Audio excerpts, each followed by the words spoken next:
Hello and welcome to On Leading with Greatness. I'm Jim Salvucci of Guidance for Greatness.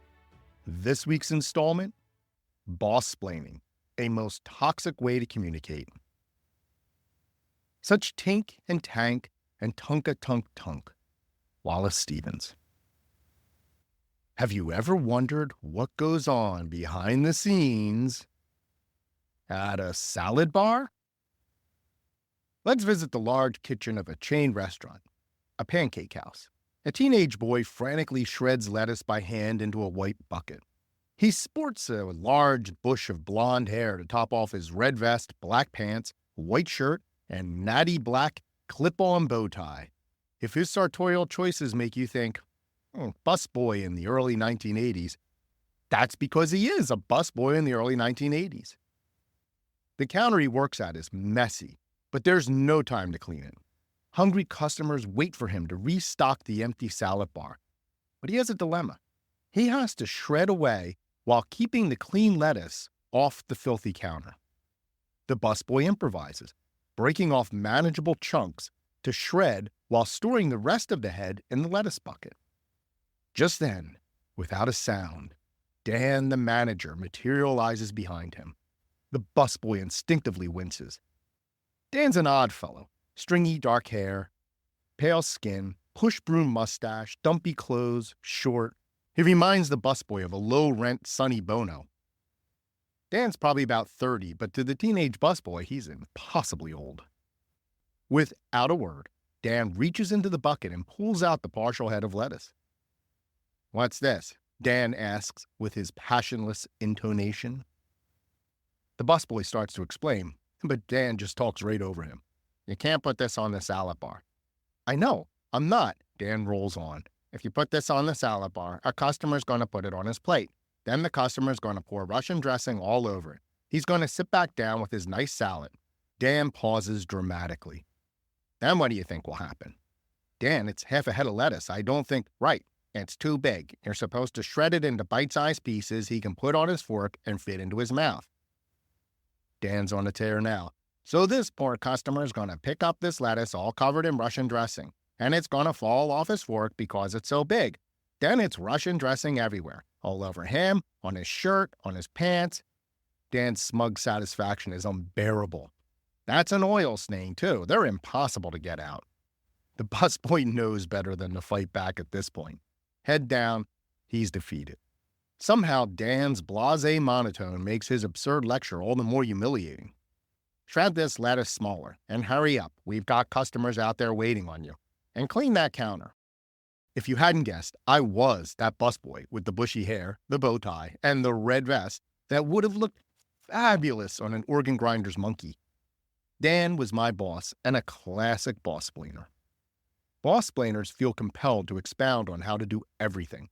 Their behavior demoralizes everyone around them because it starts and ends with the assumption that people don't know what they're doing. Every shortcoming, perceived or real, is blown out of proportion. Bossplainers care first about, bossplaining. Notice that Dan didn't let a few hungry customers get in the way of his opportunity to pontificate to a teenager. Otherwise, how would I have learned so much about the oleaginous pearl of oversized lettuce leaves? What's strangest about this tale is that I remember it at all 40-plus years later. It's not like I was traumatized by the incident, but it stayed with me as I moved into management positions myself. Not at the pancake house, thank goodness.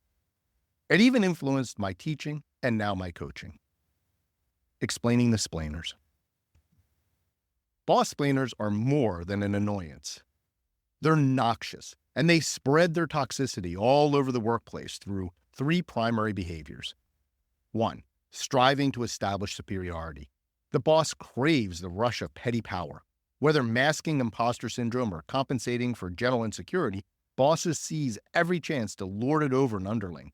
For instance, Dan, the diminutive pancake house manager, may have been desperate to overcome a Napoleon complex. 2.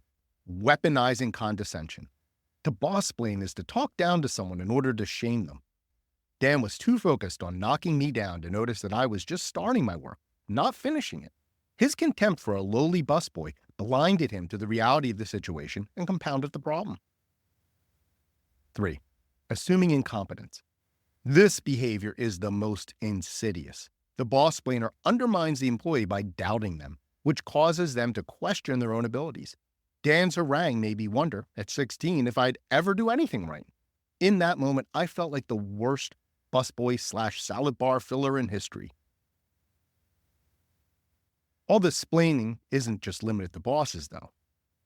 A lot of self-important bureaucrats have their version. So do some teachers. And infamously, many men have a particularly galling habit of splaining to women, a phenomenon known as mansplaining.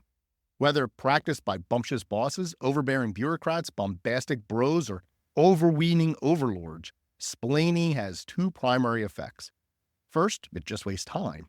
Think of all those famished salad bar grazers anxiously awaiting the lettuce delivery while I was back in the kitchen listening to Dan weave his tale of hypothetical salad dressing debacles.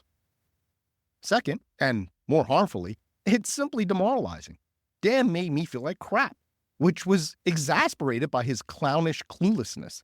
It takes a special kind of boss-splainer to undermine employee confidence while playing the buffoon. It was as if he were challenging me.